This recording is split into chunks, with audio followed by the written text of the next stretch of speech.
Assalamualaikum warahmatullahi wabarakatuh. Perkenalkan, nama saya Krisaflin Anastasia dengan stambuk F551919014.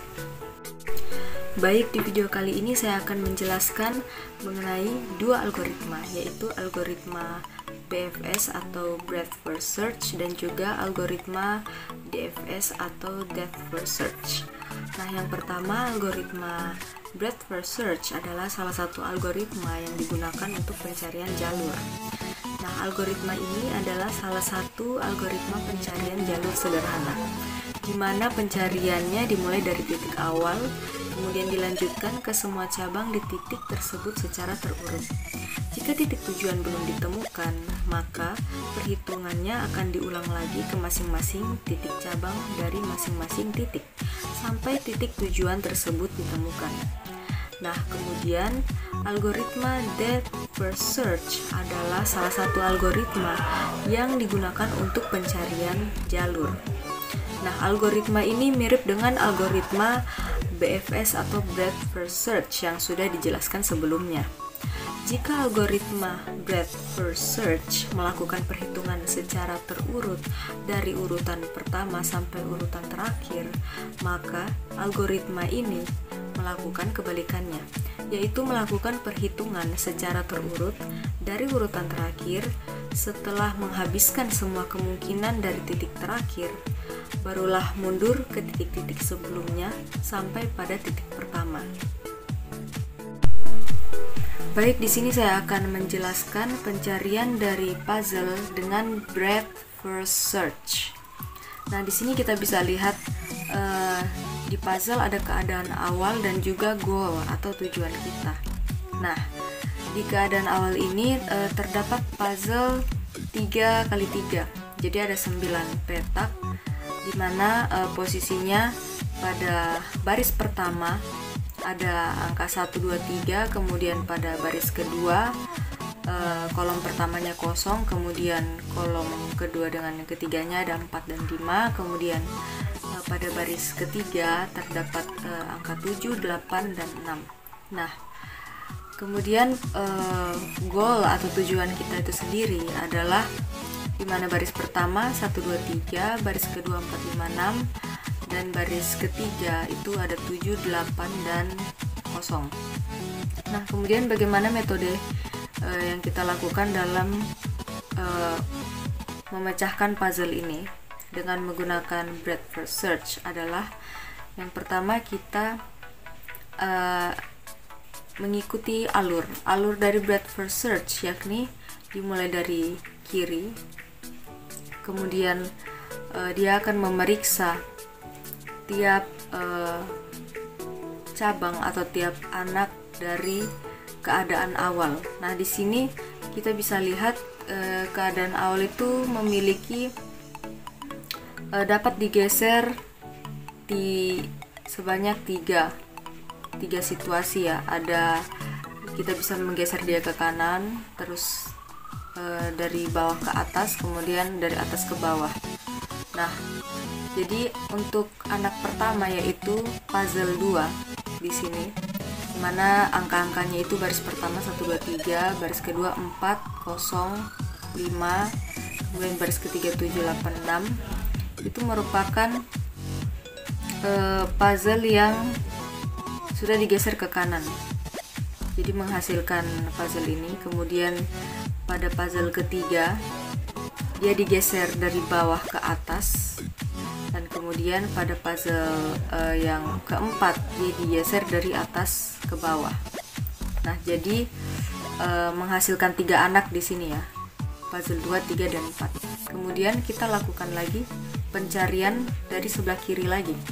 Di sini berarti kita melakukan pencarian pada puzzle 2. Nah, kita lakukan pencarian yang pertama. Di sini sebenarnya kita bisa geser ke kanan, ke bawah, kiri, atas, kita bisa geser ya. 4 situasi kita bisa geser. Tapi kita lihat dulu. Kita geser ke kanan. Nah, ini menghasilkan 1 anak cabang yaitu puzzle 5. Kemudian kita geser ke bawah, jadi 8-nya naik ke atas. Ini menghasilkan anak puzzle nomor 6. Kemudian kita geser dari atas ke bawah, dimana sini angka 2 nya nanti ke tengah. Jadi menghasilkan anak puzzle 7. Nah, kenapa di sini kita tidak menggeser dari kiri ke kanan? Jadi di sini anak cabangnya cuma 3 ya. Nah, kita tidak geser dari kiri ke kanan, yaitu 4 kita pindahkan ke tengah. Karena jika kita geser kiri ke kanan, itu akan kembali pada keadaan awal. Jadi kita bisa lihat keadaan awalnya ya, 4-nya itu ada di tengah. Jadi maka dari itu kita tidak mengambil penggeseran dari kiri ke kanan. Nah, setelah ditemukan 3 anak cabang ini, 5, 6, 7, puzzle 5, 6, 7, kemudian alurnya kita ke sebelah kanan lagi, ke puzzle 3. Jadi kita ke puzzle anak kedua dari keadaan awal, yaitu puzzle 3, nomor 3. Nah, di sini kita melihat ada 2 kemungkinan penggeserannya, ada dari atas ke bawah dan dari kanan ke kiri. Nah, di sini terlihat hanya memiliki 1 anak, yaitu puzzle 8. Jadi 8-nya kita geser dari kanan, kita geser ke kiri. Nah, kenapa dari atas tidak kita geser? Karena balik lagi, jika kita menggeser angka 7 ini ke bawah, maka akan kembali ke keadaan awal. Kita lihat keadaan awalnya 7 berada di bawah. Jadi makanya di sini hanya punya 1 anak. Oke, kemudian yang selanjutnya kita lakukan pencarian lagi pada anak ketiga dari keadaan awal, yaitu puzzle nomor 4. Nah, di sini juga ada 2 kemungkinan. Kita bisa geser 1 ke atas atau 2 ke kiri. Nah, di sini kita hanya mengambil kanan ke kiri. Jadi 2 kita geser ke kiri. Kenapa? Balik lagi, kalau 1 kita geser ke atas akan kembali ke keadaan awal.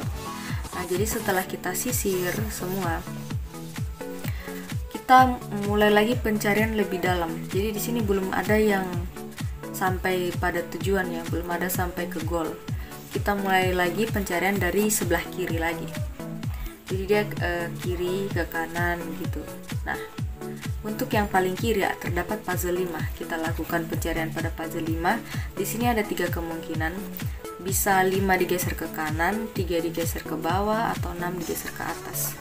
Dan di sini kita sudah mendapatkan 2 hasil atau 2 anak cabang dari puzzle 5. Yang pertama itu ada dari bawah geser ke atas, 6-nya naik ke atas, dan yang kedua 3-nya turun ke bawah.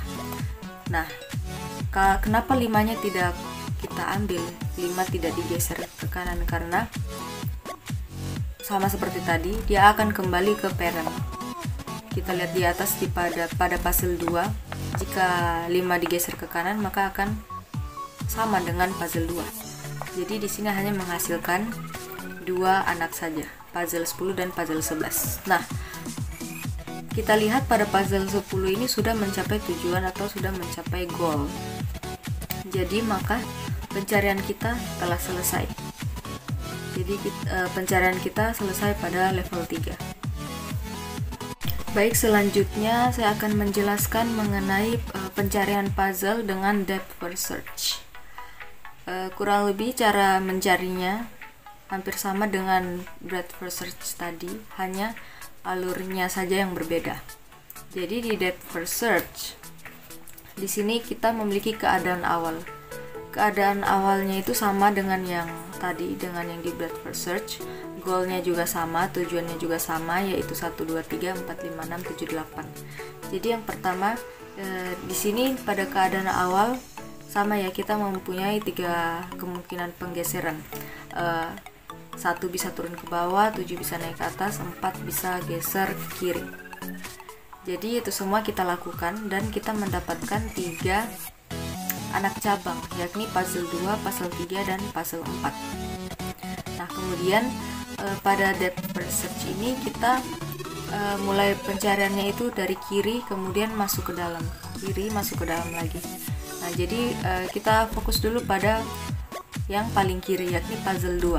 Nah, puzzle 2 ini kita cari lagi kemungkinan pergeserannya itu ada berapa. Nah, di sini kan ada 4. Jadi kita coba kalau misalkan, nah di sini kan kita menggeser 4 ke kanan, itu akan kembali ke keadaan awal. Nah, jadi kalau kita geser dari kiri ke kanan akan kembali pada parentnya. Jadi kita tidak ambil. Jadi makanya di sini hanya memiliki 3 anak cabang, yakni puzzle 5, 6 dengan 7. Jadi yang kita ambil adalah di sini 2 geser turun ke bawah, kemudian 8 naik ke atas, dan 5 bergeser ke kiri. Ya, jadi kita mempunyai 3 anak cabang lagi dari puzzle 2, yakni puzzle 5, puzzle 6, dan puzzle 7. Nah, di sini kita ke kiri lagi, kita melakukan pencariannya dari kiri lagi masuk ke dalam, yaitu sekarang kita fokus lagi pada puzzle yang kelima. Oke, kita cari untuk puzzle 5 kita lihat memiliki 3 kemungkinan pergeseran ya, ada bisa 3 turun ke bawah, 5 geser ke kanan, atau 6 naik ke atas. Nah, di sini kita coba lihat jika 5 kita geser ke kanan atau kiri kita geser ke kanan, ini akan kembali pada keadaan parentnya, yaitu di puzzle 2 ya. Jadi bisa dilihat di sini. Jadi makanya tidak diambil.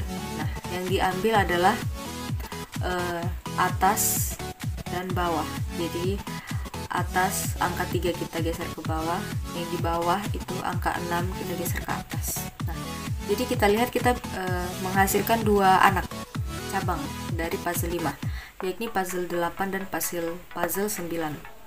Dan kita lihat di sini untuk puzzle 8 telah memenuhi goal kita atau tujuan kita, yakni 1 2 3 4 5 6 7 8 dan 0. Nah, jadi begitu metode pencarian dari depth first search. Baik, yang selanjutnya adalah best first search dengan nilai heuristik. Nah, di sini kita mempunyai puzzle dengan keadaan awal yang sama dengan puzzle-puzzle sebelumnya ya. Jadi keadaan awalnya itu baris pertama 1 2 3, baris kedua 0 atau 0 4 5, kemudian baris ketiga 7 8 6, dengan goal kita masih sama atau tujuan kita masih sama, yaitu 1 2 3 4 5 6 7 8 dan 0. Nah, bagaimana pencarian menggunakan best first search dengan nilai heuristik? Yang pertama saya jelaskan, alur dari metode pencarian ini sama dengan yang pertama saya jelaskan, yaitu breadth first search atau BFS. Nah, itu sama. Jadi dia yang pertama di keadaan awal ini kita lihat dulu ada 3 kan, ada 3 kemungkinan pergeseran, yaitu 1 turun ke bawah, 4 geser ke kiri, 7 geser ke atas. Nah, jadi kita menghasilkan 3 anak cabang ya, ini 2, 3, dan 4. Oke. Jadi bagaimana metode dengan penggunaan nilai heuristik? Di sini kita bisa lihat dari 3 anak cabang ini, puzzle 2, 3, dan 4. Kita hitung nilai heuristiknya. Di sini maksudnya nilai heuristik adalah berapa banyak posisi angka yang sama dengan goal atau tujuan kita. Nah, kita lihat, kita fokus pertama pada puzzle kedua. Puzzle kedua atau ini kanan. Nah, di sini kita lihat pada baris pertama ada angka 1 2 3. Nah, kemudian kita lihat di goalnya kita, tujuannya kita, baris pertama 1 2 3. Oke, berarti ada 3 angka dengan posisi yang sama dengan tujuan. Nah, kemudian kita lihat pada baris kedua ada baris kedua pada puzzle 2 ada 4, kemudian di tengahnya 0, kemudian 5. Nah, kita lihat pada goal kita pada baris kedua ada 4 5 6. Jadi satu-satunya yang posisinya sama adalah angka 4. Nah, jadi tadi di atas sudah 3 ya, tambah baris 2-nya ada angka 4, berarti jumlah posisi yang sama itu sudah 4. Nah, kemudian kita lihat pada baris ketiga pada puzzle 2 ada angka 7, 8, dan 6. Kita lihat pada goal atau tujuan kita. Nah, baris ketiga dari goal kita itu ada 7, 8, dan 0. Nah, berarti kalau disamakan berarti hanya 2 posisi ya yang sama, ada angka 7 dan juga angka 8. Jadi tadi kita sudah dapat dari baris pertama ada 3, baris kedua ada 1, baris ketiga ada 2. Jadi total heuristik dari puzzle 2 ini ada 6 ya. 3, 4, 5, 6. Jadi 6 heuristiknya. Jadi seperti itu cara penggunaan nilai heuristik pada best first search. Dan kita lakukan hal yang sama pada puzzle ketiga, yakni anak kedua dari keadaan awal. Puzzle ketiganya kita lihat berapa banyak posisi yang sama. Kita bisa lihat posisi yang sama itu ada 1, 2, 3, kemudian ada 8. Berarti heuristiknya itu ada 4. Ini hanya sama dengan 4. Kemudian pada puzzle 4 atau anak ketiga dari keadaan awal ini atas, kita lihat jumlah yang sama juga 4 ya. Ada 2 posisi yang sama. Ini ada angka 2, angka 3, kemudian angka 8 juga sama, dengan 7 juga sama. Oke, setelah itu, setelah kita mendapat nilai heuristik dari ketiga anak cabang dari keadaan awal, di sini kita mencari nilai heuristik yang terbesar. Nah, nilai heuristik yang terbesar itu yang akan kita dalami lagi pencariannya. Di sini kita lihat nilai heuristik yang terbesar itu adalah 6 yang dimiliki oleh puzzle 2. Oke, jadi kita lakukan pencarian lagi secara mendalam pada puzzle 2. Nah, puzzle 2 kita bisa melihat di sini ada 4 kemungkinan pergeseran. Tapi yang kita ambil hanya 3 karena